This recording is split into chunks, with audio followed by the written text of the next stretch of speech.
Beautiful. All right. Hello, everybody. This is the Wireheads podcast, episode 7. This is part 2. Again, this should be on Diamond Dust's channel, unless she's refused it, in which case, understandable. It'll be the lost episode. It'll be the lost episode, right? Exactly. Pepperjack, yeah, first on this side of it.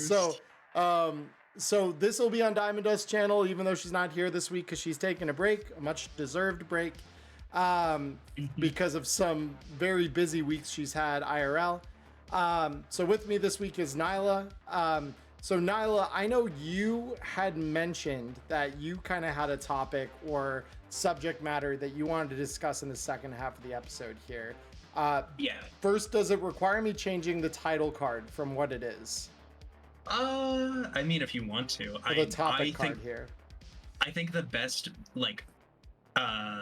thing to change it to, if you were to change it, would be player creativity and GM discretion. Oh, beautiful. All right, and I've done a video about this as well. So that is, I'm gonna do this. Player creativity. Oh yeah. Wow, that is a way to spell things. Creativity and GM. You said GM. GM what? Discretion. Discretion. Okay, beautiful. And if it might not fit on the title card, unfortunately. It do. Hey, that looks good. Yeah. See, it's almost like I know how to do this professionally. Beautiful. So yeah, go ahead and bring us into the topic. What do you want to discuss about this? So I think kind of a place to start would be, so I as a person, I as a player, and you know this from when we talk offline, and I come fresh off the heels of, whatever new hyperfixation I have. I'm just like, this would be a really cool tech idea, and to a degree, it's like I'm literally just talking about it because I want to talk about it in the framework of Cyberpunk, because it is fictional. And it is a place where I can kind of explore these ideas in a way that does not require me to have a budget. But I think it's important to really sit down and talk about this, because I'm genuinely curious. Is there a degree of player creativity that imposes such a sense of suspension of disbelief that is unreasonable to you as a GM? And how do you limit yourself in that capacity and limit your players? So I think, because you brought this up the other day when Diamond was in the chat with us, and what he had suggested, for those of you who watched part 1, the particle accelerator that Nylah suggested got Diamond to just say fuck right off with that shit. So she has not said this to just about anything that I've seen in a game with her. So it was impressive, honestly. I think the first metric, and she has the same kind of judgment, right? Is can we bring it to the street level without it messing with the vibes, right? Because Cyberpunk has some pretty gritty vibes to it, and individual power levels should be maintained upon the tech level and power level of your average street person. Maybe it's not common, because obviously things that are expensive are going to be less common, but it's thing number 1, does it make sense at a street level? Thing number 2, if I made this thing and put it against my players, would it be fair, right? And the moment that I say no to that, then the invention can't exist, because and this is something that we talked about in part 1 with symmetry, right?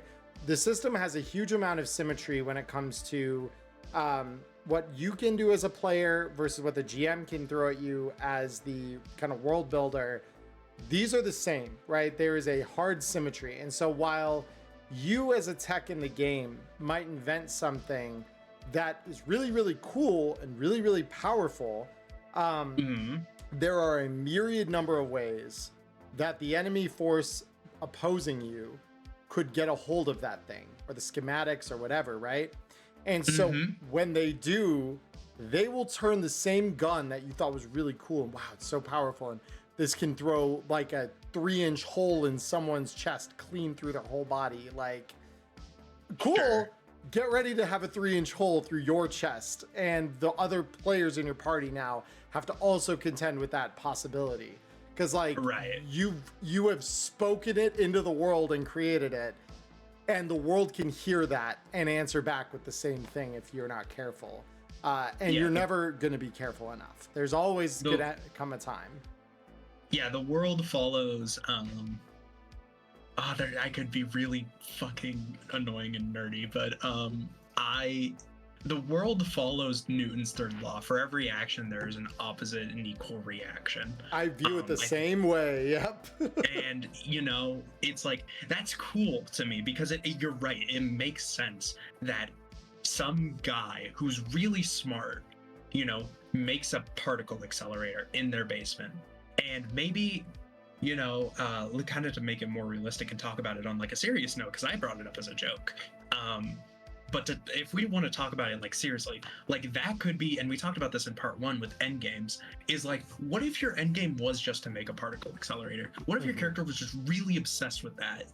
It's like, that's not a bad endgame, Right. If that's going to be, you work really hard towards it, you become a rank 8 tech, and rank 8 techs can make pretty much, I don't know what degree rank 8 techs get to, but I feel like they could just make mechas at that point. It's like, I mean, that's what an FBC kind of is at the end of the day. You're just not piloting it as a person. You're a little glass pod with a brain in the jar, basically, that gets shoved inside this massive machine. Yeah. Right, exactly.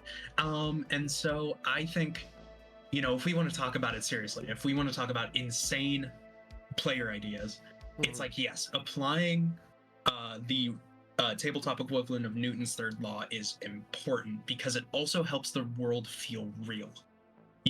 It doesn't make sense that some guy can make some crazy invention and a corporation cannot.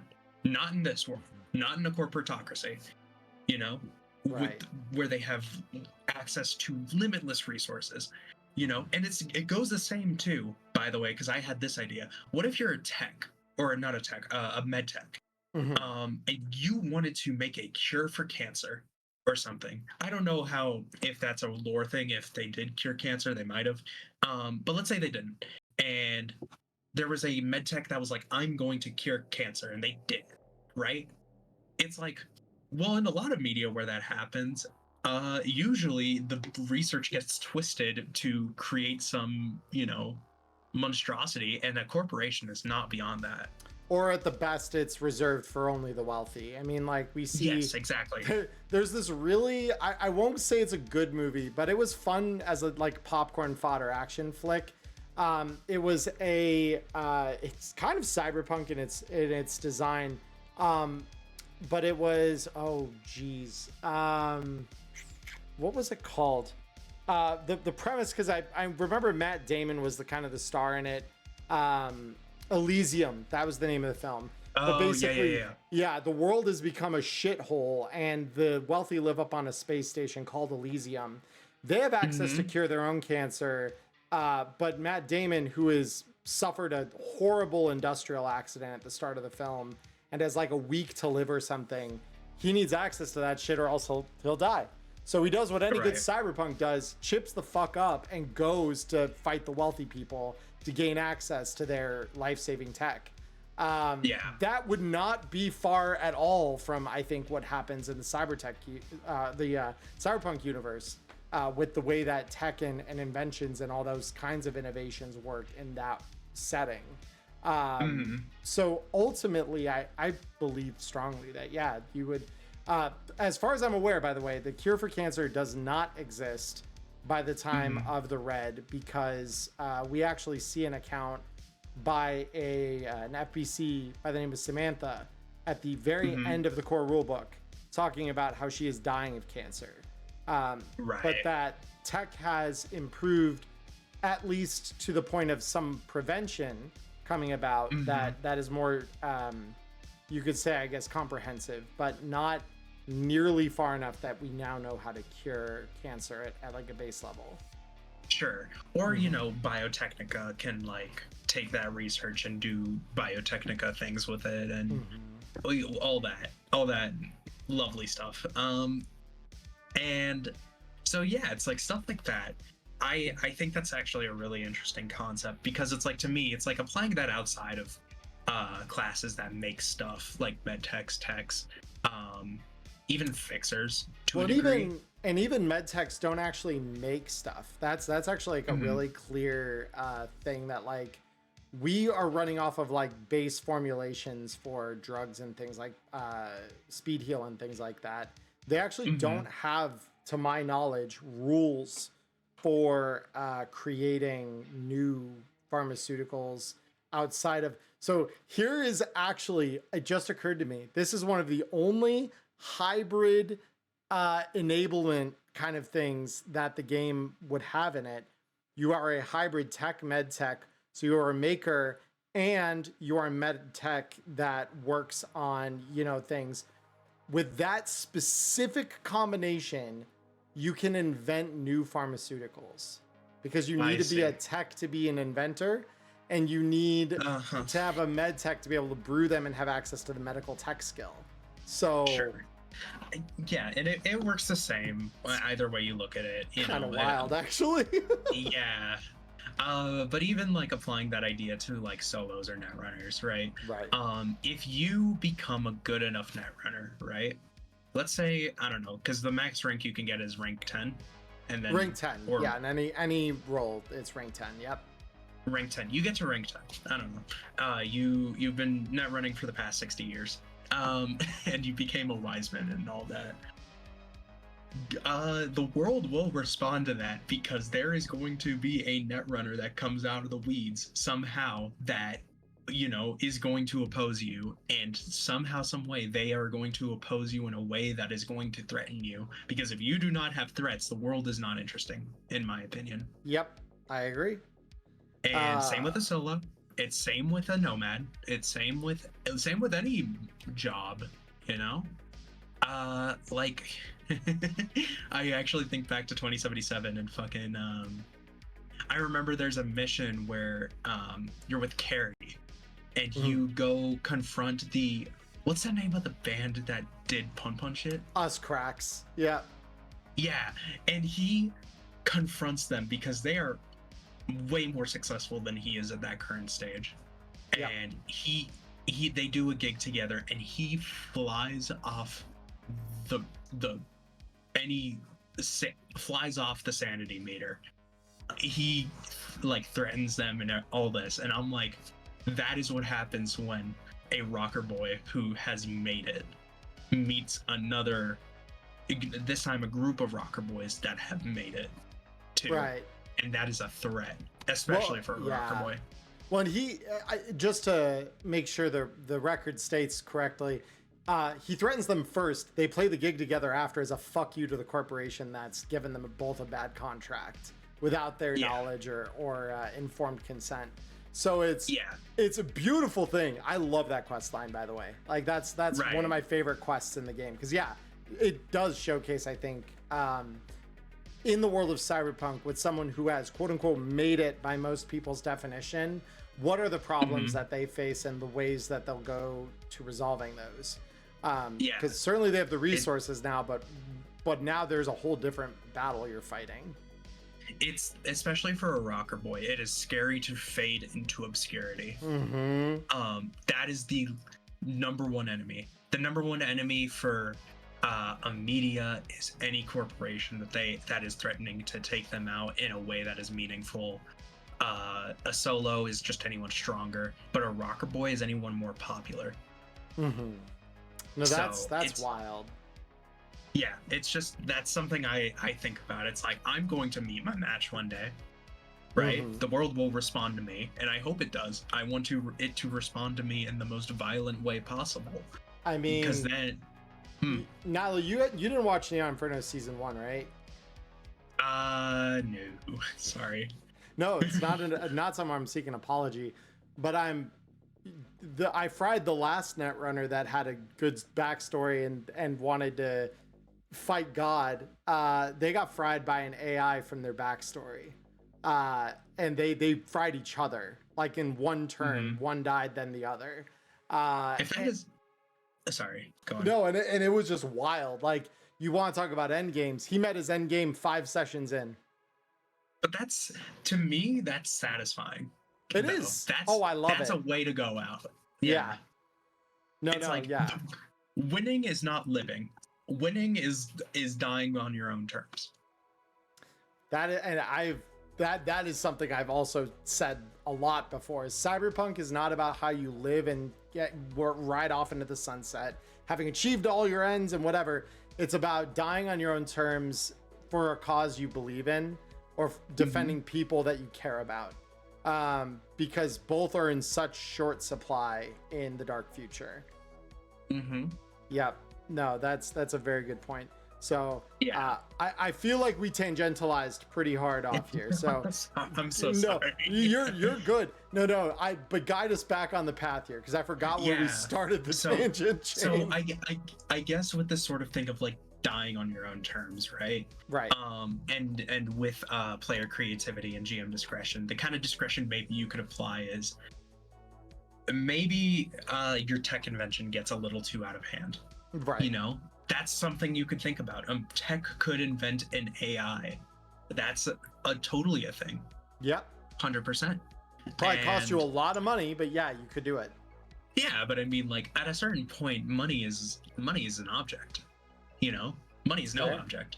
And you know, so there's so many ways I can think of to kind of handle this. I think I do agree with you, because like in part 1 you said you're the kind of DM that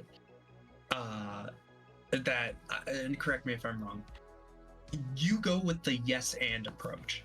Kind of, you don't like to say no, this is not happening, I can't do this, this is too game breaking. It's like, we can do this, I want this to work though, right? And not just work for you, work for me, right? And work for the world too. About the only thing that would cause me to say no to someone is when they don't want to compromise their vision at all, because they're like, no, I won't have it any other way. And it's like, well, like the way you've set it up and described it is literally just not congruent with the world or the game that, you know, we are playing, right? Like, we're playing street level, we're playing very like low level kind of runners, right? Like, as an aspiration. So like, good example of this actually, and this wasn't when I said no, but like Maya, in season 1, her character Electo wanted nothing more than to create these like giant, like basically a multi-weapon system that would let her kind of freely toggle between different guns, different ammo types, like at basically the push of a button. And it would just be this giant like thing that fit on a cyber arm, and basically disabled it being used as like a regular arm. But it would be like just a multi-weapon mount, essentially. Like, think Barrett from Final Fantasy VII, like very much that same like man with a machine gun as an arm, except this one could swap between different gun modes and things like that. So like, I told her straight up, like, we're talking about this being something that can hold, probably operate X-Link quality, because anything short of that will jam because of just how complex this thing is. You're talking about the base cost of all the weapons you want to use in there at excellent quality, plus the cost of building out effectively what is like a cyber arm with pop-up weapons galore in this thing. And I calculated out, I think we got it to the price of like, it was like 15 or 20 grand. Like, it was a big fucking thing. And it would cause her months of like invention time and thinking it out and all of that. But that became her end game. And I'm like, it could work, like, because this is the thing, like, a corporation could make that, so why not you? But understand that you are not a corporation, you are one tech and a very secretive tech at that, who does not want her inventions taken from her. So at that degree of like capriciousness and like self-security, you're going to be working alone on this for months. Yes. And she never got to complete it by the time we got through the end of the season, because it was just too big a project, right? And that's kind of the way that I balance it, is right. Time is a thing, time is a resource, and you don't have unlimited time. You could have unlimited money. You know, you could potentially get so much money from making the right choices that like it trivializes. But at the end of the day, when you want to go in and make this big thing, like you're restricted heavily on time. And if someone comes in and interrupt you, like that's even worse, right? Because now you've got to like deal with them, and every second you spend dealing with them is 1 second less you're dealing with inventing this grand invention of yours. And there's also a, within that creativity of the player, there is also creativity in the process, right? So like for example, I think a good example is actually in Afterglow, in Neon Inferno Afterglow. So right now, like Peacock's in this kind of stage where he wants to become a better netrunner, but faster, like accelerate that process, because he's like really desperate right now after the Biotechnica facility. And so for me as a player, if I came to you and I just said, hey, I want to I don't know, like I want to go raid like a net architecture just cuz, you know, I want to go raid a corporation's net architecture. You'd probably tell me, well, you would have to like somehow get in there, and then you would also have to survive it, which is probably the hardest part of that whole thing. And then, you know, get away from it, and then get away safely and live to tell the tale. And it would be like a very similar thing. It would be like, this is a Herculean task. You can do it. It is possible, but it is like borderline suicidal. And I'd agree with you. And so I feel like what I try to do with that is take these like leads that I've been given, you know, take the tools that I have. So like in a previous episode, I was told about Recluse, right? And that is arguably an equally suicidal thing to go down. But potentially it is what I felt would be the best thing I could do to become a better netrunner faster. You know, and so for what you know, what Electo was trying to do, it's like, well, then you can, if you wanted to get this project going, you know, you need bodies, you know, you need money, you know, you need time, right? And if you're secretive about it, you need a way to vet people, and then that's something as a player you could kind of focus on. You know, so there's ways as a player. It's like the important thing as a GM, I feel, if it were me, if I were the GM, it'd be like, I will allow you as the player to do this thing. You just need to give me a plan. Right. Well, and I think, and plan, yes, give me a plan. But more than that, even, I think that like GMs can almost harness some of that, and those become gigs. I mean, truly, like if you're like, I want to raid Soft Sys's like backup data in a server farm, because inevitably they've got something somewhere. And I want to go raid that. All right, cool. Well, Softsys is a major corporation. They are someone that probably funds their, you know, defense quite well. And you logically, as a person living in that world, would know those things, right? Like that, or at least be able to safely assume them. So now, you know, like, okay, well, I need the whole crew to go with me, right? Or I need to make it worth their while to join me. Like there's something in it for them. And it turns into a gig, right? Like you, maybe, and this is where we start talking end games. We start talking about like players are able to fund their own gigs because they offer the payout, like, and they offer the incentive to like join for this thing. And what they're after now no longer is eddies. It's the data, it's the means, it's whatever that is that you're going for, right? It's your objective that you're going for is the payment, not the money that you would normally get from a fixer hiring you. And that is really wild. where like, yeah, like someone could throw in money at you, but like you said, there comes a point where money begins to get meaningless. So when that happens, well, now we raised the stakes, because if money is not an incentivizer anymore, something else has to become one.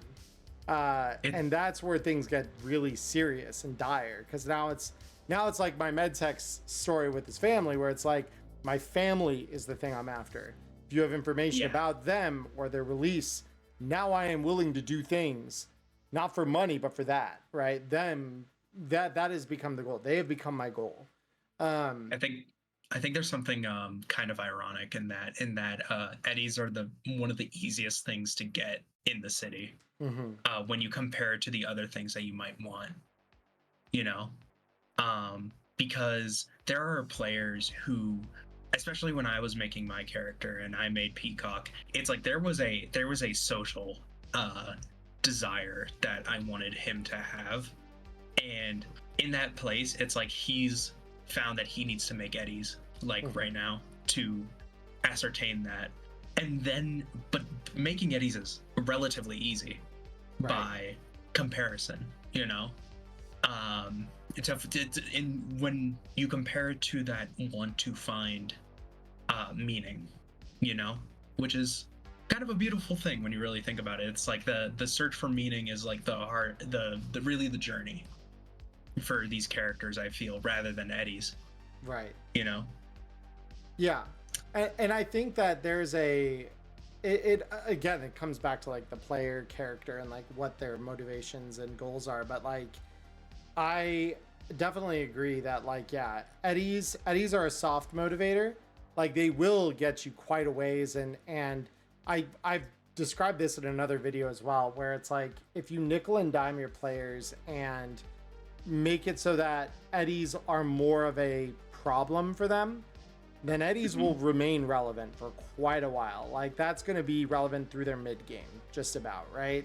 So like they'll be spending it on cyberware here and there. They'll be burning some of it on rent. They will need to do some of it probably into things like bribes or hiring help.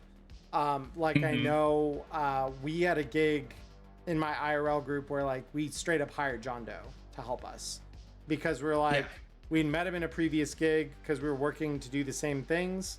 And it just so happened that we crossed paths and decided to work together. And so now that we knew him, we were like, hey, John, we have a job for you. We need you to fly as a scout out to this place. We think that this guy we've been hunting is trying to get away. We want to make sure he doesn't. So your job is to sit there, provide Overwatch, and give us an update. And we're going to be flying there as quickly as we can from the Altacaldo encampment.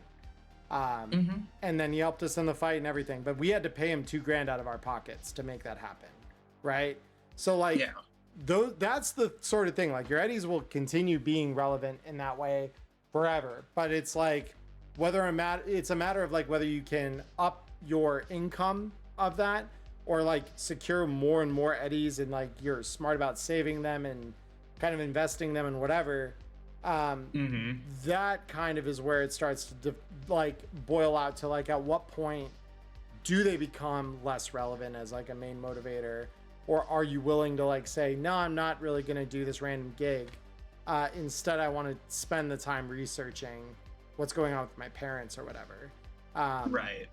Or like researching that one big heist or whatever. Like for Peacock, for example, to like cite your player character backstory, where it's like, my parents, I want to know what actually happened to them. And suddenly that data raid becomes not about what you're getting out of it materially, like the data you need to do something as a netrunner. It's what happened to my family. What happened, and I want to know specifically what occurred. And who was responsible, you know? That is where we start entering the end game, is when those are the motivators. And I foresee that in the next 3 sessions we are going to get very close to that, assuming I survive. right, yeah. And it's gonna be interesting. I mean, I think overall those are my favorite things to explore as a GM. So like, yeah, like when we talk about, I guess on the GM side of discretion and things like that, I have always said, like, and I'm still trying to organize my thoughts on this for an actual list at some point, but Cyberpunk has golden rules, in my opinion, right? As a game system.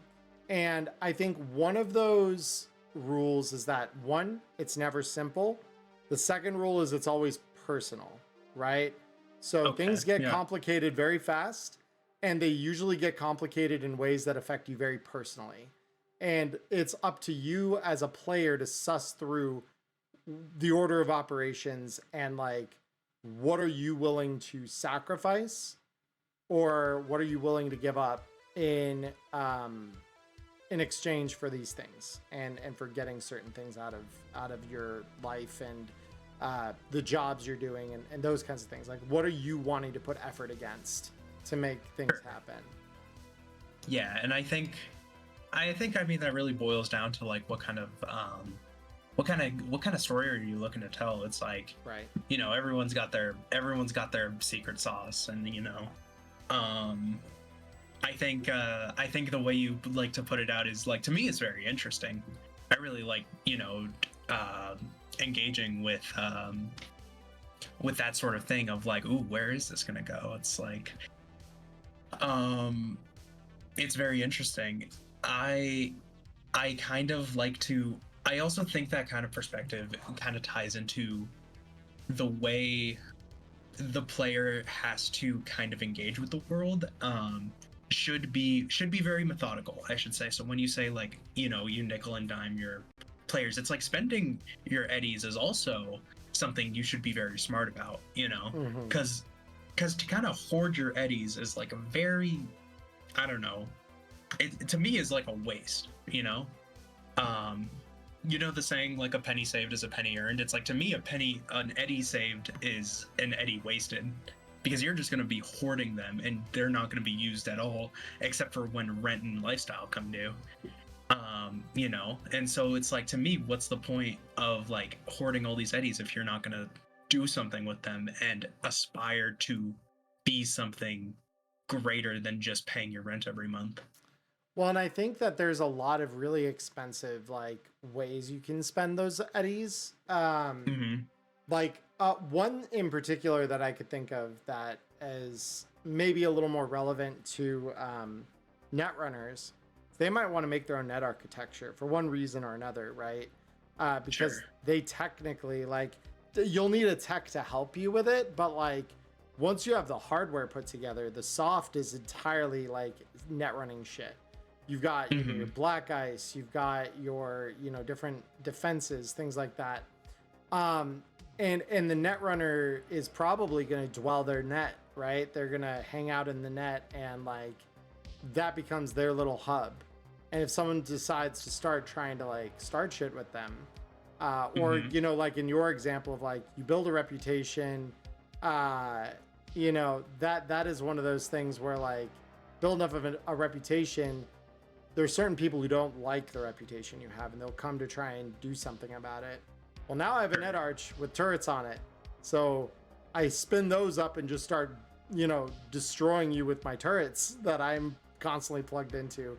And that's super cool, but that costs so much money to get, like, even a 6-floor net architecture. I think each floor costs you like 1,000 eddies just for the floor itself. You know, save whatever features and security you want in there. I think when we talked about, because we talked once about how expensive it would be to implement, I think it's Crab Lord's drone army. I think the total we came up to was like 15,000 just for the net arch, discounting the drones themselves. Even just the net architecture to control them would be that much, you know. Well, and I think Crablord actually has a let me see, net architecture, because I think they actually give a cost. Do they not? Damn, no, they don't give a price on it. They do on most of them.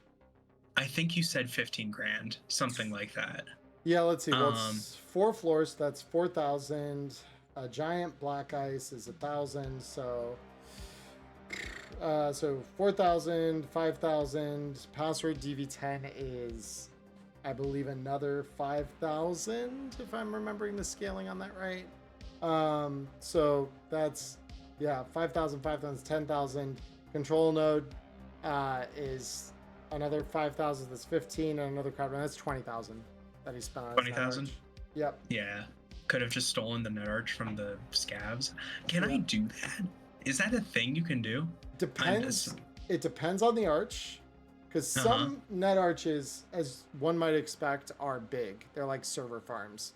So the feasibility of stealing those in any meaningful way is unlikely. But if it's a backpack net, like a 6th floor or less net, that is something literally fits into a backpack. It'd be like your standard computer tower sized. So like you could easily steal those probably, yeah. Like as long as you didn't totally short it out with whatever you did in the net. Yeah. Yeah. Yeah, okay. Yeah. The other thing is you have to find where they've installed it, because it might not be immediately obvious. It just needs to be wired into everything. That's true. Yeah. That's true. Yeah. But it's a mixed bag. Things for player me to think about. Yeah. But going back to player creativity and GM discretion, it's like, I guess my kind of question is like, there is a question I want to ask, but I don't know if it sounds a little stupid, but I'm gonna try and say it anyway. Okay. Do you as a GM have those kinds of moments where you have to kind of take a step back and say, this is not right for me as a GM to put in the game, in the same way that a player might with their tech inventions?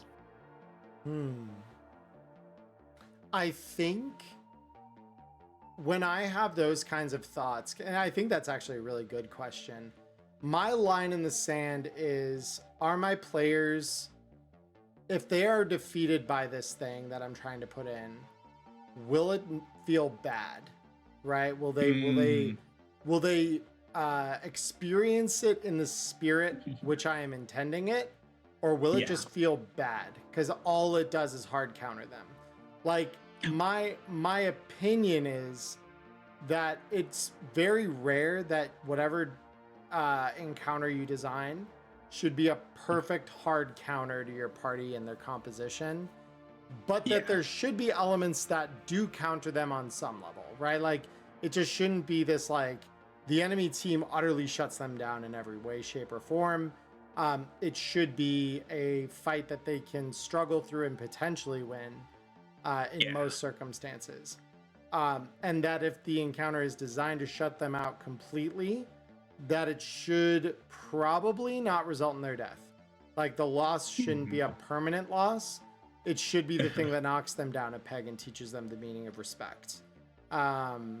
Because there are times where players will get a little too big for their britches. They will understand that the world is beneath them, or have that impression, right? Like, world is beneath me. I am bigger than most things that come up against me.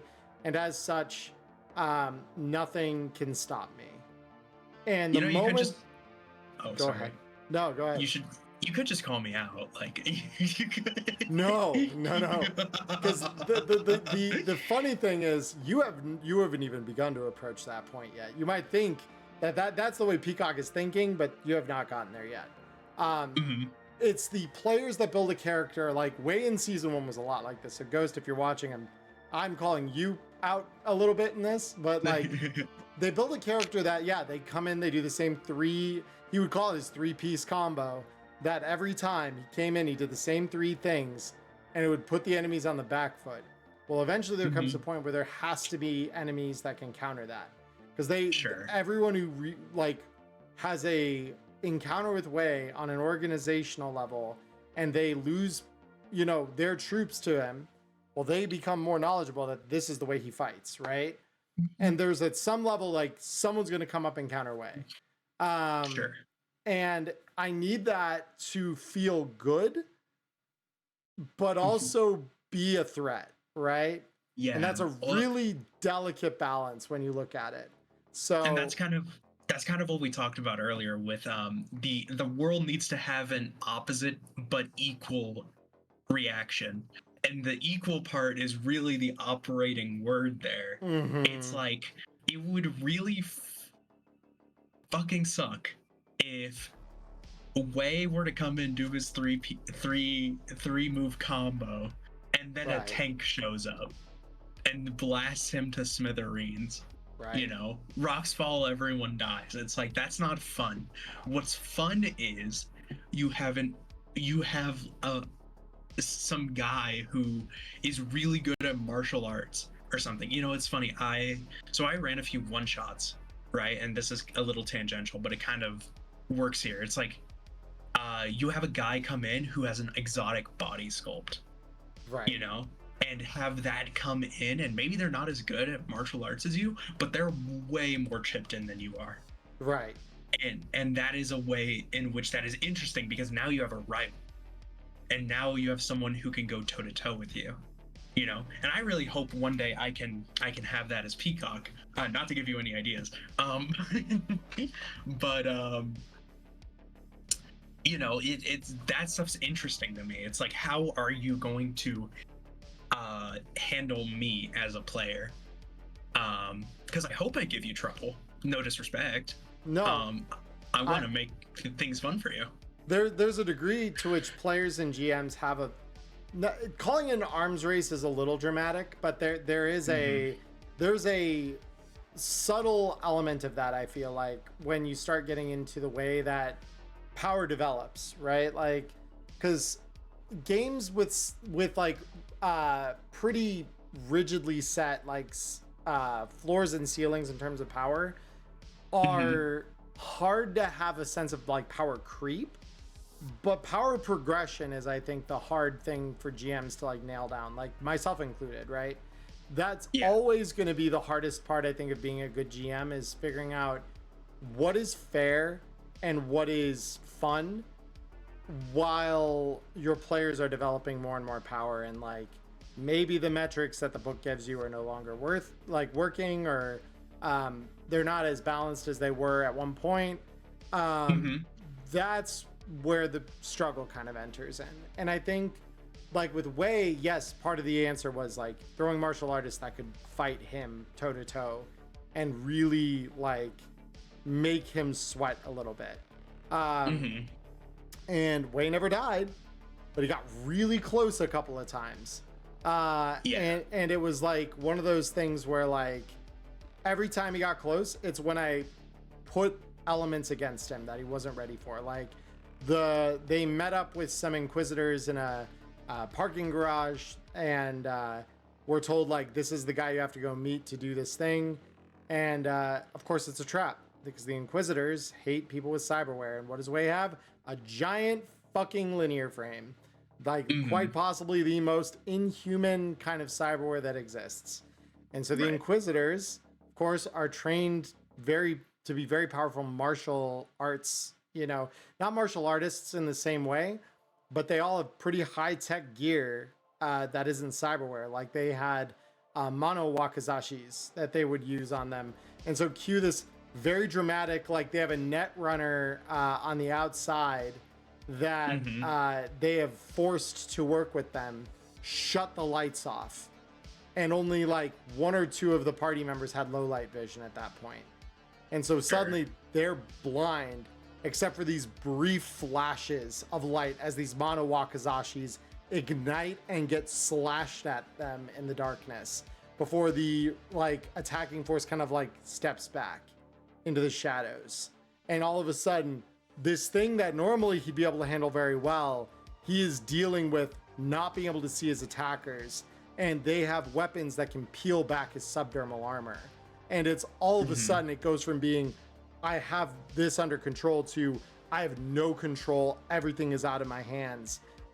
But it's still fair enough that he's like, I can either fight back or we can run from this, right? And like it becomes about, if you've made an encounter that your players might choose to run from, you've done something right, is my opinion. And those kinds of pitched battles, when they meet them, they should matter. And then the bosses they fight should throw those kinds of pitched battles and make it so that the players are heavily like incentivized to either not run away from, or they can't afford to run from it because of whatever's at stake. and they are willing then to fight to the death, right? Those are the sorts of things that should matter in those contexts. And I mean, I felt that with the Kraken. Like, that was encapsulates that perfectly. It's like, I'm in this situation. We're doing this.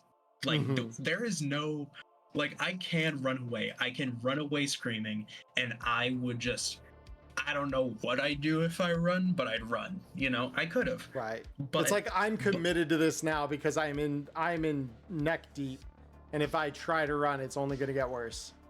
Right, exactly. So I stayed and I fought and I won by all accounts, but I won the battle, but I lost the war. Right. That's how I see it. And I think, so that for me is like really, really interesting. It's not necessarily bad, but it is far from good. Right. You know? Right. It's a soft loss. It's losing the battle and potentially coming back later to win the war. Exactly. Yeah, I mean, any way you want to slice it, it's bittersweet, you know? Right. And I think that's really kind of, at the end of the day, like, even if you're player, even if you have the most min-maxy player, it's like, that's kind of what they want. They want to be challenged. They wouldn't be making a min-maxed character if they didn't want to be challenged. Right. You know? 100%. So if you succeed in that, then, you know, kudos to you. That's what I say. And that's why I invite that challenge so often, because like I want that feeling. I want to feel challenged. Right. And you know, and as a GM, I think that's like ultimately what I want to provide is that level of challenge. I don't want you to get away scot-free. I don't want you to like ever feel what I'm throwing against you is somewhat trivial, unless that's the point, right? Like, if I want to scale you and show you, like, look how far you've come, here are these booster gangers with the shitty polymer one-shots that, like, gave you trouble at session 1. Well, here we are at session 17. You just flattened them with a single punch. Like, like, look at how far you've come. And all of a sudden, now there's other implications in that where, like, we get to have a different conversation about, like, it's not about them standing up to fight you and you just walking all over them. It's now about, like, what does that mean for you and your humanity? And, like, are you really going to keep fighting these kinds of people when they're so far beneath you? Or better yet, does your internal dialogue even allow you to still think of them as people? Right? Yeah. Do you oh, sorry. No, I was like, maybe you've gone so chromed that, like, your empathy is at a near zero, or maybe it is zero, and you're like, I've lost all sense of what makes people instead of just obstacles to flatten underfoot. Yeah. It's, I mean, possible. It's like you, after a certain point, your physical ability is not the question. The question becomes your moral integrity, you know? And that's way more complicated. That is incredibly more complicated. It is no longer about stats or whatever. It is about what you as a player think is right. Right. Yeah. And I think, like, that is the interesting space you enter with that kind of philosophy. And I think that's always why, like, players, there are genuine criticisms you can make of GMs where, like, they don't allow you enough creativity. They don't allow you enough free reign or enough freedom of your own expression to, like, what you feel, think, or want to do. And I never want to put myself personally in the position where those criticisms are levied at me in a way that I could have done better. Inevitably, they sometimes are, and that is fair, right? Like, I know with Neon Inferno especially, I'm very, like, I try not to railroad, but I do have a very, like, specific direction that I want to lean the story toward. And so what I try to do is make the world express that this is the way things are going to go. And the players are caught up in the current, right? And it's not to say that they don't have their freedom in that, obviously, but it's definitely that this is going to end up happening whether you like it or not. And it's just a matter of time. Not a matter of if it's going to happen, it's when is it going to happen. well, the world moves. It's its Mhm. own living ecosystem, and I ran into trouble with this when I was playing Pathfinder. It was circling way back Mhm. in the conversation, but I mean, when I first started playing Pathfinder, the big criticism was we as players don't have direction, and then I give them direction, and then it becomes railroady. Mhm. And so it's always a hard balance to to do that, but I guess the best way to handle it is the way you've kind of described, is the world is living and breathing whether you like it or not, and it will move with or without you. In what direction, that's up for you to decide. Right. Well, because I know there is another style of GMing and like prepping and stuff where the players take the lead. And I know Diamond usually espouses that far more in her games, where it's Yeah. not about like what story do I, the GM, want to really tell. Like, yes, I know there are people in the background who have motivations and whatever. Um, Mhm. but my goal is to care about what you all care about.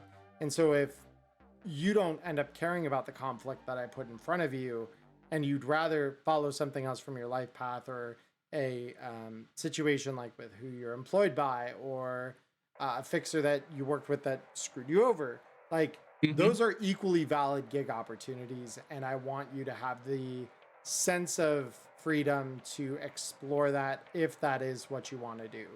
Um, Right.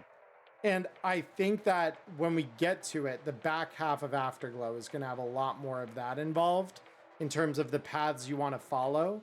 Um, Mhm. but it is still going to, obviously, things are going to happen. The things that started in the beginning aren't going to stop just because we've left that as our area or arena on which we're fighting things, right? Um, Mhm. so it'll, that's something where, like, I think as a GM, for the system, it just, you have to ask yourself, what is the purpose of the story or the world that I'm building, right? Because Yeah. like, if your goal is to tell this really cohesive narrative that has a solid beginning, a middle, and an end, you will do those things in a sort of way that like drags your players through, in a specific order, or things start unfolding and they're always unfolding in front of your players, so that they feel part of that and that they will take that direction. Um, but on the other end of that spectrum, um, you could be handing them a scream sheet with two or three different news stories in it every week. And they could say, Mhm. oh, that's really interesting. I want to learn more about that. So start digging. Yeah. And that becomes your gig. After they dig far enough, they find out that this thing they found intriguing actually has this sinister thing at like an element or a plot, or someone's making a plan that opposes them, or would influence or impact their um, style of living or their quality of life, and they want to oppose that directly. Yeah. And And that yeah. oh that that really, at the end of the day, I mean, do you as the GM trust your players to kind Right.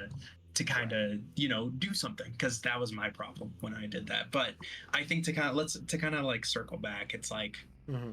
I think at the end of the day, like, player creativity is what really drives those stories, like, um to reach those, like, those beats and those kind of like, uh, player creativity leads to the end game, is kind of like my thing.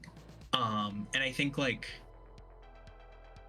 it's good as a GM, like, if I'm coming into it from a GM perspective, kind of fostering that is what's going to create, like, the most creative end games, right? It's like, um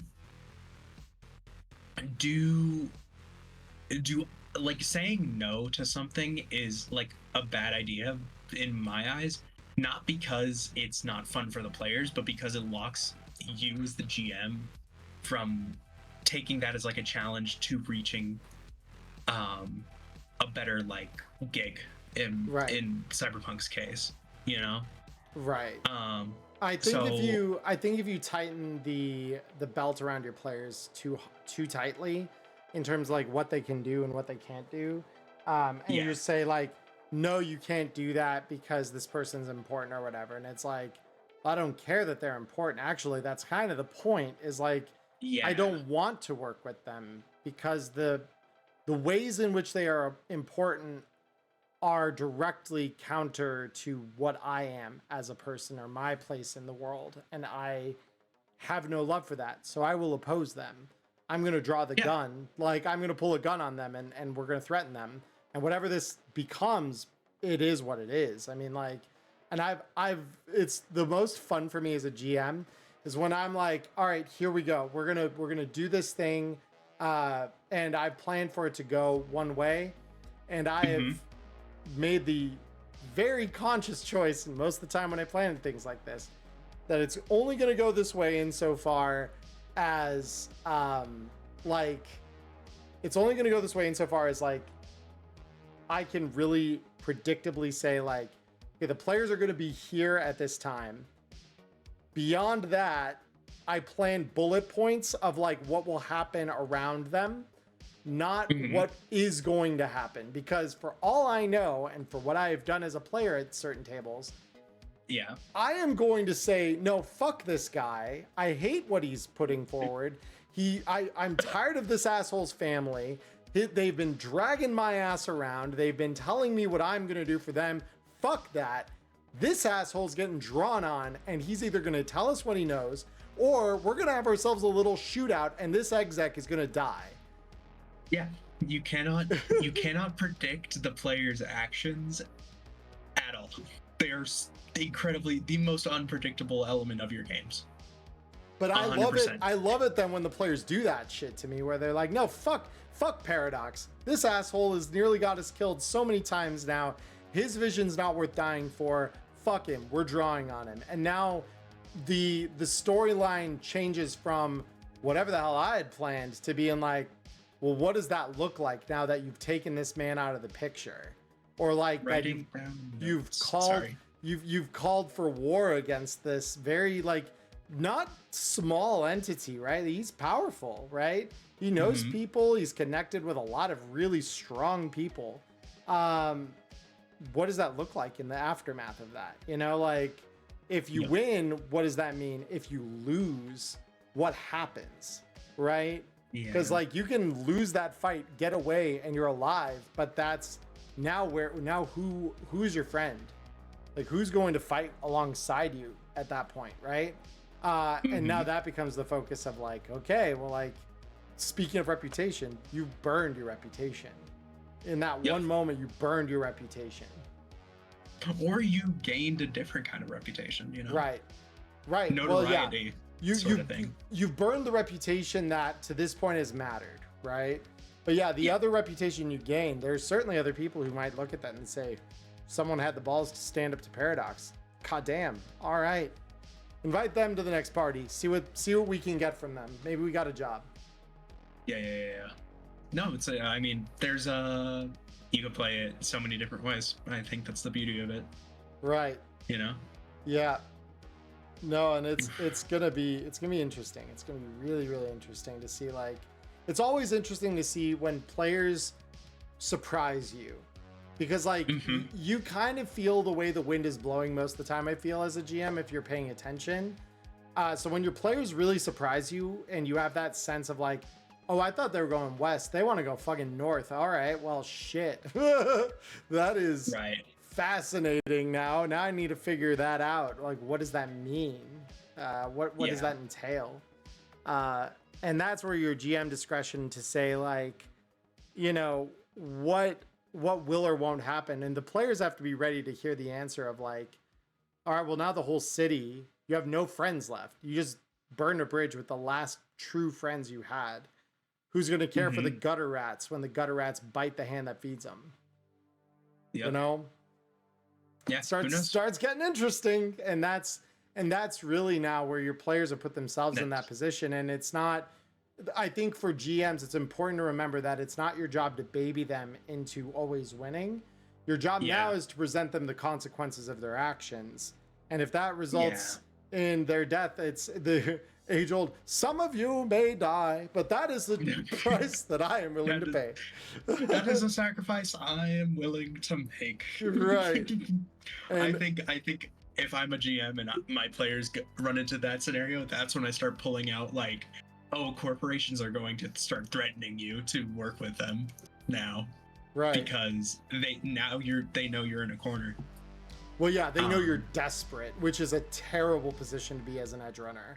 It's like you should never be truly desperate, because there will be someone who comes to bid you, and the answer to a no when they come and say, this is what we're willing to give you if you help us with this problem. You tell them no, they'll just kill you because they view you as a wild animal, and if they can't control you, they'll end you. You know? Yeah, or they'll send you to a re-education camp or something. I know that's something Arasaka does, I'm pretty sure. Well, yeah. To a degree. I mean, Arasaka's not in Night City officially. They're doing everything in their power to subterfuge their way back into the city, but that won't bear fruit for another like 30 years, I think. Yeah, and in the world of Inferno, I'm sure Militech does not have as much of a presence as they quite used to. Not anymore. No. Not anymore. Now that's King Tao's neighborhood, and that's why King Tao sent in AVs after the group last time. Yep. Well, they're the you know what? Last good arms manufacturer in Night City that has a presence. I just want to say. Oh, you suddenly I lost your audio, Nylah. Hold up. Oh, there you are. You're back. Okay. Yeah. I just want to say, like, I wanted to say this earlier, but I completely neglected to.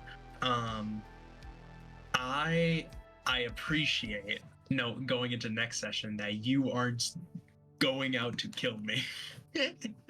No, that's not the goal. It's not the goal, but I'm looking forward to next session is what I'm saying. Yeah. Given that that statement about your process of going into that gig. Yeah.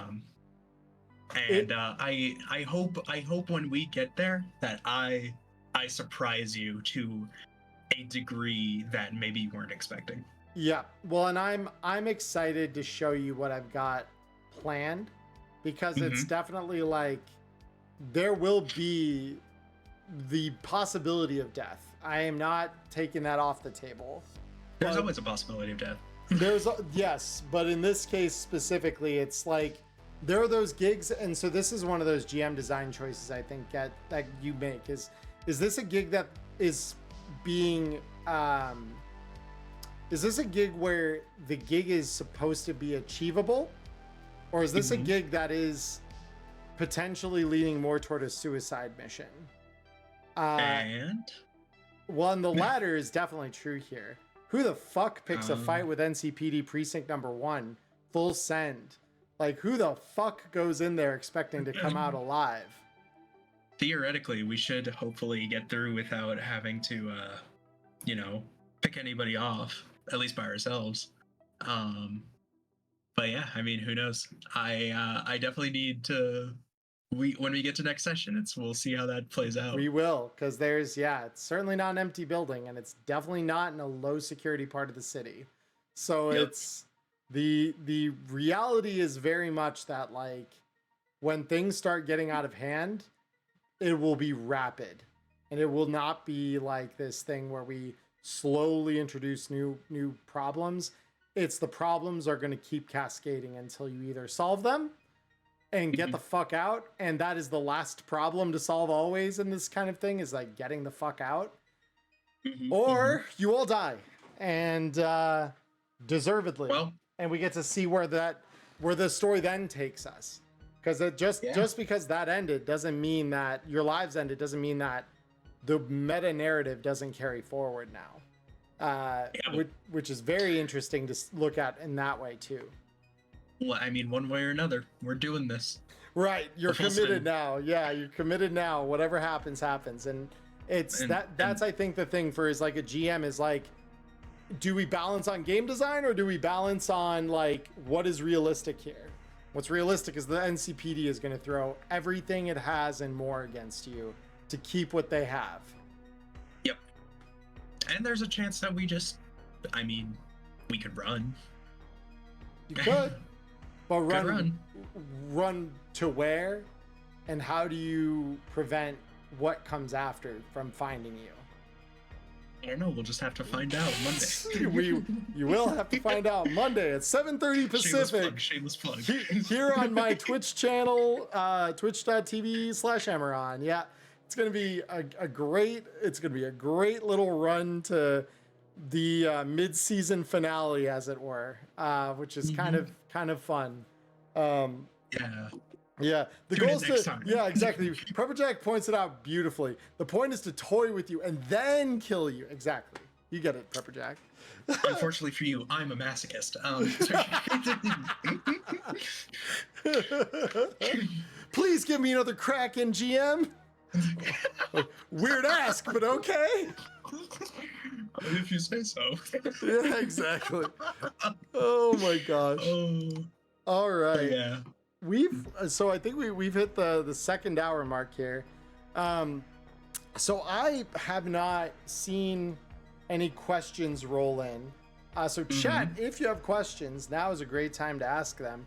But Nylah, given that you're not my usual co-host for the show, do you have any more like broad questions, whether it's on the topics we've been discussing tonight or more broadly other topics around Cyberpunk that you want to ask questions about? I do. I have one thing I wrote down as like a little blurb, and I'm like, this seems tangential, but it's I think it's a good question to ask, actually, given that we're talking about danger. Right. So I wrote down like, Cyberpunk is known for being like a system that is brutal. Like, it is known for that, I feel. At least that's the sense I get when I come into that. So how do you, as like a GM, like help a new player kind of like slip into that? You know, that's hard. That's a hard ask. I think thing number one, and hold on, I'm just adjusting my topic box here real quick so that it reflects what we're doing. So thing number one that I will tell any new player to the system is the likelihood of death in this game is higher than most games. It is not something that death is ever far from you. You will have plenty of times where this game will present you with lucky in and out, and you're safe and you take very little damage and you just get off scot-free more or less with whatever it is you were trying to achieve. There will be other gigs where the one mook in the corner who has 20 hit points, leather armor, if you could even call it armor, and a shitty fucking one-shot is gonna look at you, pull that trigger, and they're gonna roll 3 6s, and we pull a tarot crit that nearly ends your life. This is the duality of the system is that you will potentially die. And understand that death is not the end in this system. It means it's the end of your character, but your character is just one part of a much larger narrative. So look at that as the possibility to understand the system in a deeper way, or to develop a new corner of the narrative, or tell a different story. The second thing I will inform them of is this is a game about making smart choices. If you treat it without some degree of seriousness, there will come a point where it bites you in the ass.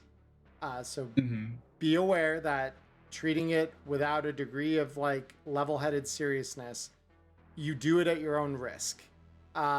Because if you're not careful, there are people in the world, in this game world, that will find you, and they will make you pay for whatever it is you've done against them, right? There will always be a consequence, and your goal as an edge runner is to find as many ways to have as few of those consequences as possible. So those are like probably the top two things I ask, or like that I inform if asked, like when someone's getting in, because like I find that those are all too commonly the number one things that players have as a misconception, especially if they're coming from like a more broadly popular fantasy system like D&D or Pathfinder, that are by their design very largely heroic fantasies. Cyberpunk, unlike those worlds which care a little more about the player character, Cyberpunk is a world that doesn't care about you. It is a world that doesn't give a shit whether you live or you die. And the moment you really recognize that is the moment that you understand the system, because that's where you start playing smart. You'll start thinking about things in terms not of like, man, I really want my character to come through this alive, and or like, oh man, I can't wait to get the shiny thing on the other end of this. You're going to be thinking about, how do I survive this? And it's a survivalist mindset that you almost have to take on at the high end of the game. Right. Mm-hmm. I see a lot of questions in the chat. Yeah, but before we move on to those, did that sufficiently answer your question? I feel like it did. I feel like it did to kind of like posit the difficulty as less of a this will be punishing to you, as more of a, this is a unique challenge to you. It's like I know it's like apples to apples sort of thing, but it's like a different sort of perspective. Sure. No, and I'm glad to answer the question then. So yeah, let's start here. So LCC, I had a question to you. First topic, which I may have missed it if it was brought up. Would you recommend new players who are making their first unique character to reference the pre-gen of the role that they picked in order to understand what stats, skills, and gear to prioritize? Yes. Yes, I would. If not the pre-gen, I think they call it Street Rat, where you have Street Rat templates.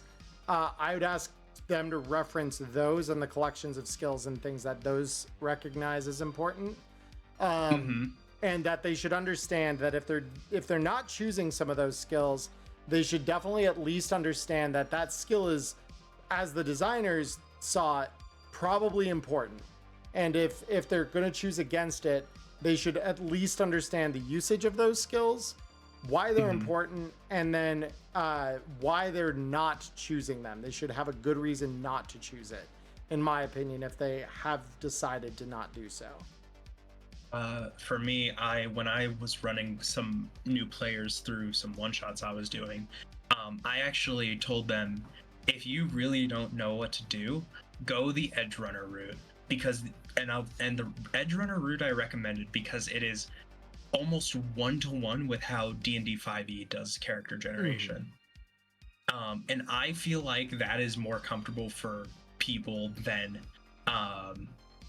that, of course, complete package, but Street Rat to me feels almost too pre-gen, if that makes sense. And right. I still want these players who are coming into this feeling like this is their character. Sure. You know?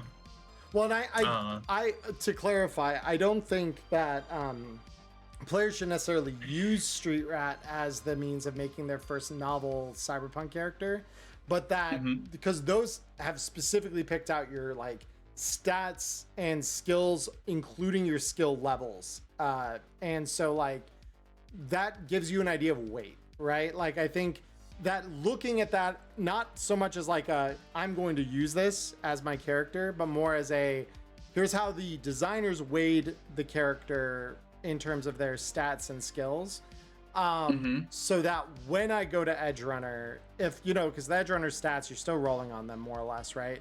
But that way you understand which skills are important if you haven't played the role before in some other fashion. Yeah. But yeah, so LCC, I hope that answers your question. Next we have Prepper Jack. If you were to change one aspect of Cyberpunk RED, what would it be? I don't know if you have an answer for this, but I certainly don't. You don't? Okay, I was like, oh good, you're gonna give me a second. That doesn't help me. I think so.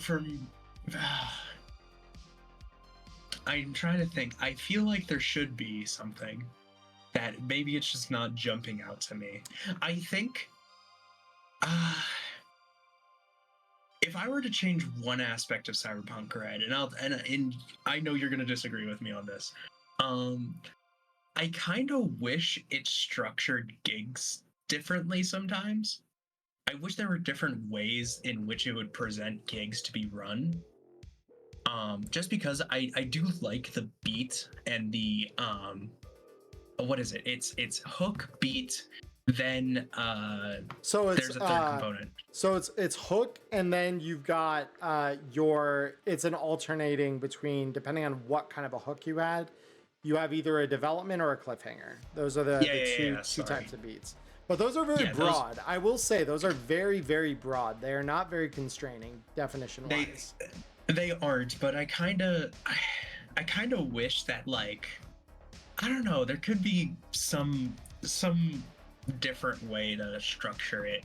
Like, I guess you could kind of twist it in its own way, sort of thing. I just kind of wish, like, because I feel like if you're a new GM and you stick with that structure, it can feel very formulaic and you kind of get stuck in that pattern.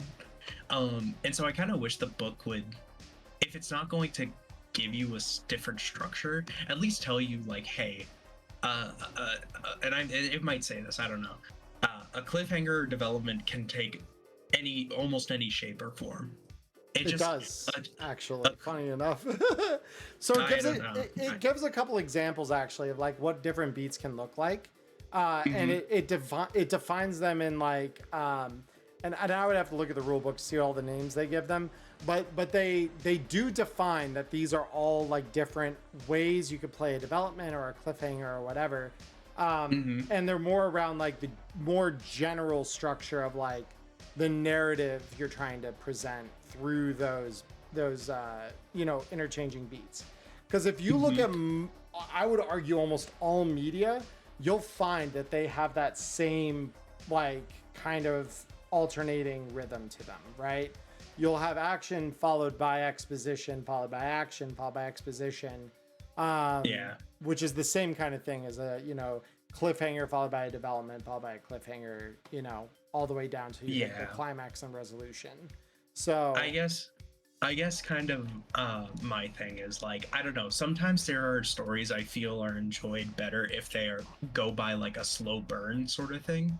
Sure. So it's like, think about, like, okay, hook, right? You start with your hook, and then it is one really long, like, development, right? Right. It's to the kind of point at which, this is how I kind of see it, because I'm thinking in terms of, like, you've ever seen Knives Out?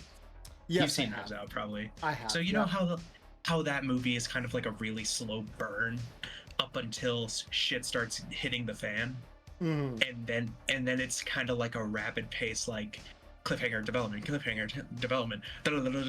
and then finale, and that's when Benoit Blanc, it gives the whole summary of the movie.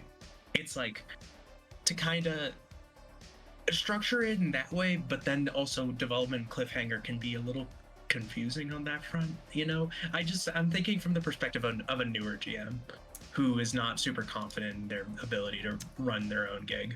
So what I would recommend any new GM that really wants to develop their own gigs, number one, don't be afraid to start with pre-written stuff, even if you're an avid homebrewer of a system you do understand, because I promise you it's better if you understand the structure given the new system you've just taken on, before you just try to recklessly write anything, and then it's like, if you're lucky, you'll hit the mark, but, like, having a couple of adventures that are pre-written, that you maybe, like, you refactor some things, you swap this and that around, whatever, that is so much better than trying to go in absolutely point blank without any kind of, like, understanding of structure. My favorite thing to show to new GMs, though, like, if you want to understand the game's structure in a more proper way, and this is where I wish that they would maybe have done a gig like this in the core rule book as a show of the way that it works. But there's Tales of the Red Street stories, which literally uses the cliffhanger development structure that we've been talking about across a wide variety of gigs. Like, there's almost no gigs in that book that are the same thing as another gig in that book. You got things from heists to negotiations to one where you're the assistant on a theater set. Like, it is literally just this broad diversity of like different story themes and structures that really do, I think, showcase well like how that can fit into a broad variety of different things. There is a gig in the Jumpstart kit, which right now I believe has been permanently reduced, the digital version of it, to $10 on DriveThruRPG, so it is cheap. There's a gig in that product called The Apartment. And while it may not lay out specifically which beats are which in terms of what is a development, what is a cliffhanger, it follows that structure, and it's longer than a scream sheet. And if you run it with the conversion guide that you can find in either Interface Red, I believe it's volume 2. I'm gonna double check right now. I believe that's right. Yeah, it's Interface Red volume 2. It's also free on the RTG website. If you have that and the conversion guide with the core rules, you can run The Apartment in the core rules, and it is such a great showcase of this sort of thing where like, yeah, you have the slow burn at the start of like things start unfolding, you meet the people, you meet their motivations, and then things start quickly spiraling down out of control. And Nylah, I know you played that in the boot camp that I ran in January, so you know what that's like. And that is a perfect example, I think, of like what you're describing. I think that for new GMs, the hard part, especially if you're comparing a gig to something like a Knives Out, is that you don't really get a good sense, I feel like, unless you're a good writer, how to develop characters that way and to like develop motivations. Is something that I still struggle with. But it's that's kind of the thing where it's like, if you want that in your structure, it pays to pay attention to how other forms of media, I think, structure their stories in that same framework, and make notes about that you then take to your own writing, and then like really develop it that way.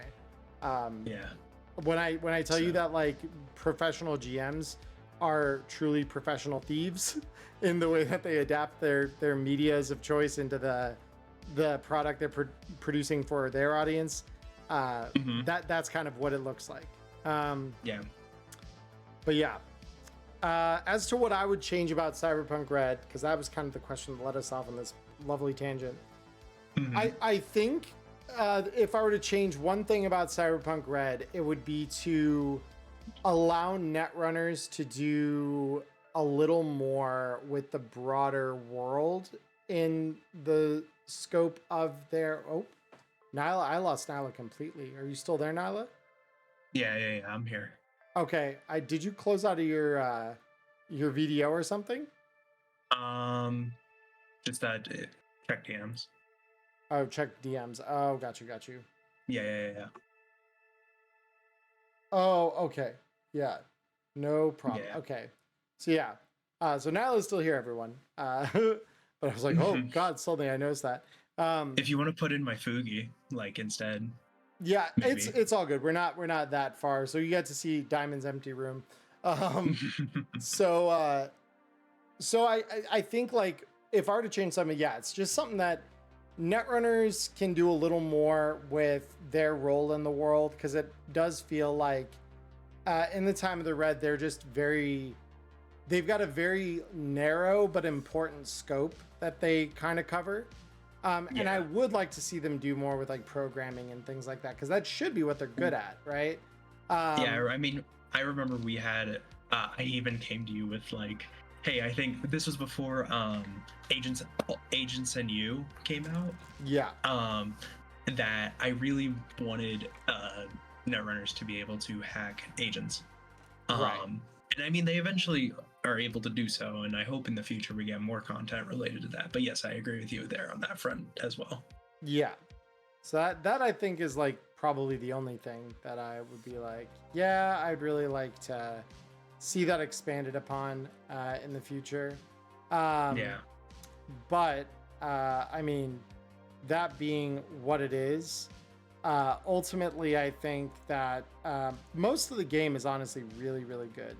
I think that most of the game is a very powerful like system that fits pretty broadly into a lot of things. I think maybe the only other thing that I might want to add, not so much change, but add, is clarification for more elements of like what would be a negative modifier, what should be used situationally as like, you know, in this situation you take a negative modifier because of this, that, or the other thing.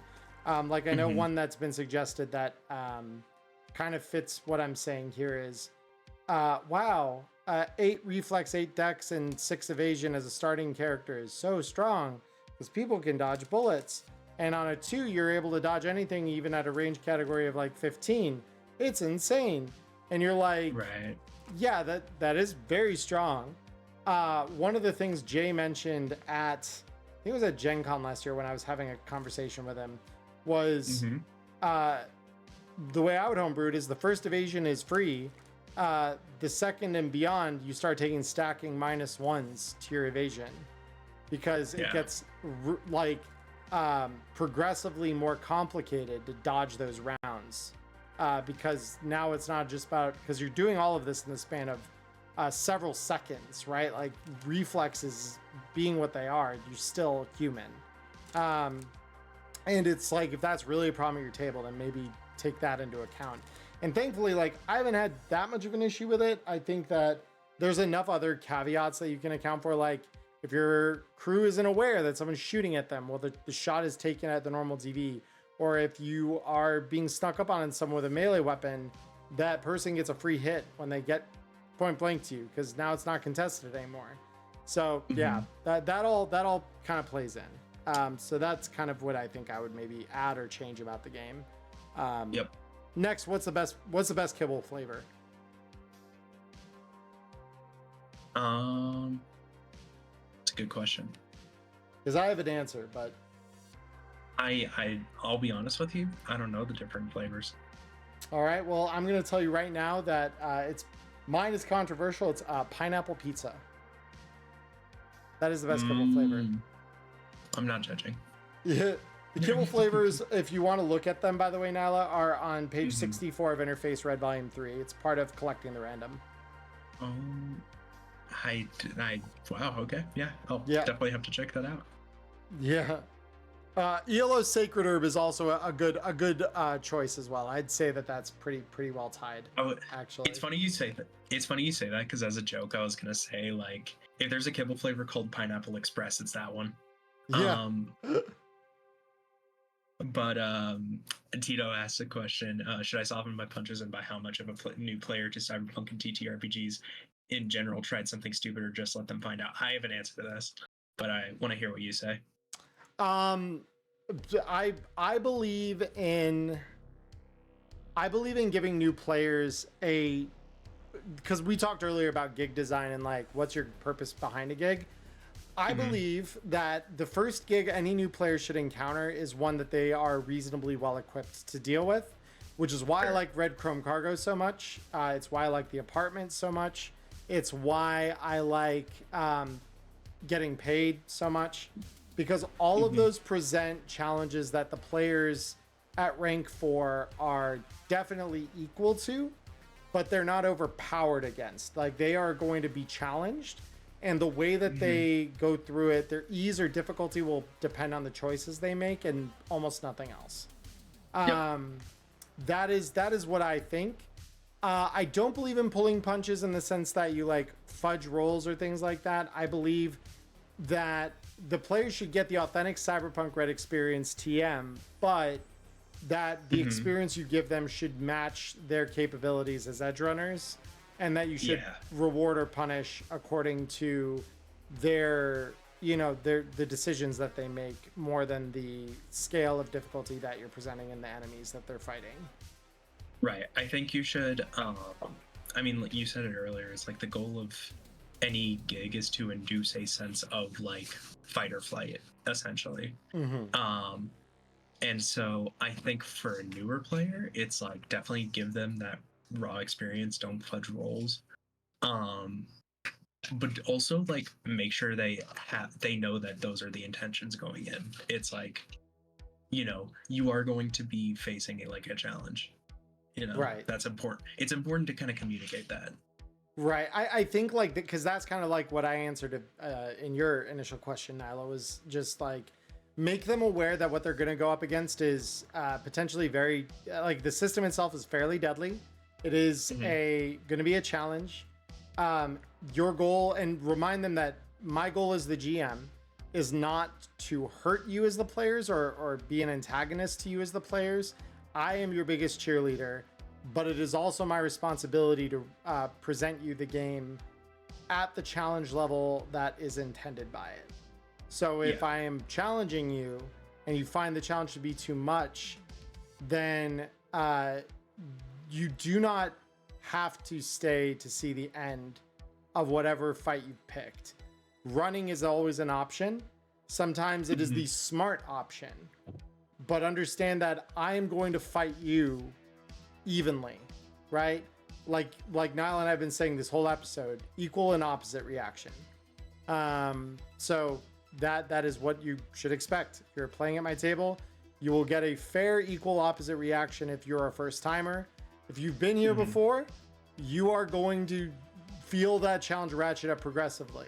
There may come a time where I overwhelm you, and that's by design. That is not unintentional. That is the intention. So yeah.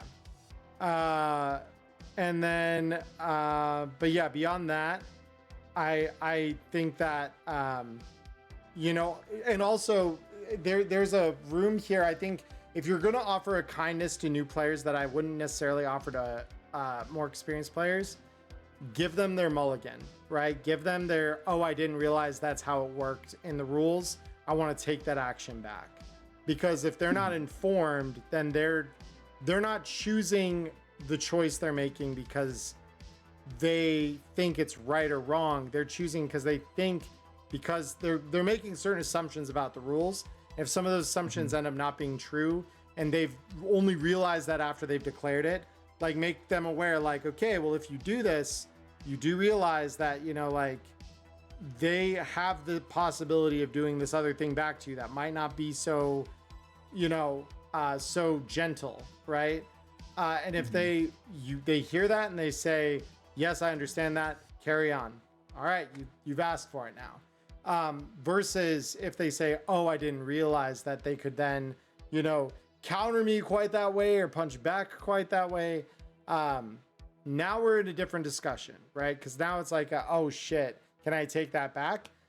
With a new player, I will always let them take something like that back if we've realized it in the moment. But if we get to the next turn or two ahead of that, they're like, oh shit, I would have chosen this differently 2 turns ago if I had realized. Sorry, we can't roll back the clock that far. It's just not possible or feasible. Yep. So we roll as necessary, but now you know for next time. That's the I give you that fair shake, right? One way or the other. Yep. But yeah, I think as that. Yeah, simple as that. But I think with that, we have kind of hit the end of our time. Nylah, with that in mind, is there anything you want to say, promote, etc. here at the end as kind of guest co-host for the week? I don't have anything that I'd like to, anything super special, but I'm excited for Monday.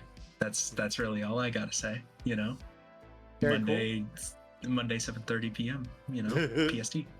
It's gonna be a lot of fun.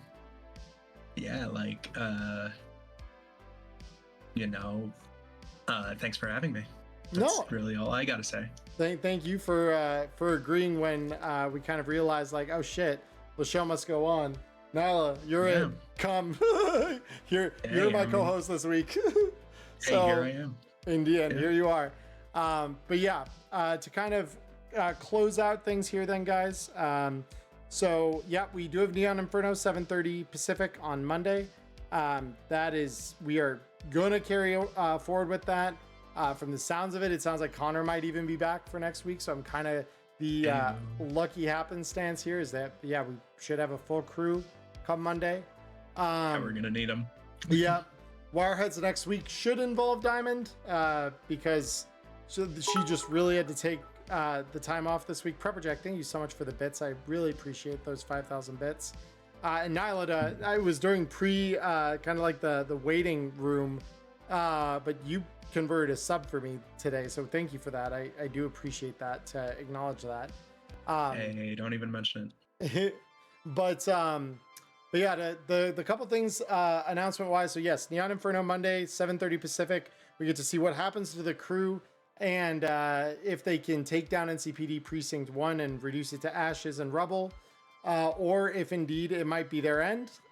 We will have to find out Monday to see what happens there. Thing number 2, Diamond should be back next week unless something absolutely crazy happens. Ella, pray for us. Oh shoot, there was a third thing that I wanted to say, and why is that left my brain? Oh, give me a moment. I'm thinking. Oh, that was it. If you're not already a patron of mine over on Patreon, one, I understand I don't have money, and I'm here asking you for it because I have no money. But if you do have money and you would like to become a patron of mine over on Patreon, if you get in the $3 above tier, I put a little thank you on videos and such that go exclusively to my channel. Wireheads is the exception because it's done in concert with Diamond. That said, if you join a $3 tier, you get credits in my stuff. If you get the $5 tier or above, you are given the videos and stuff I produce here early, and all of that helps me produce extra content for you and do things on my end here, like have food and water and the things I need to live, and keep this roof over my head not leaky and all of that. If you're not a patron of mine yet, though, you may not be aware, but I put up a scream sheet for all of you, and Lord Jesus Crust was one of the editors on that. The other two were Maya and Connor from Neon Inferno. So if you want to check that out, it is free. It is one of the free posts over there. So you go to my Patreon there. It should be the last post I made, I believe. So feel free to check that out. There's a link to a Google Drive containing that document, so you can run it at your table. I've read it before a couple times. It's a lot of fun. And I hope you all enjoy it. And please give me the feedback on that as well. But that all said, we have now hit the end of Wireheads episode 7. So I hope all of you have a wonderful morning, evening, or afternoon, wherever you are in the world. Stay healthy, stay safe, and until we see you next time, peace.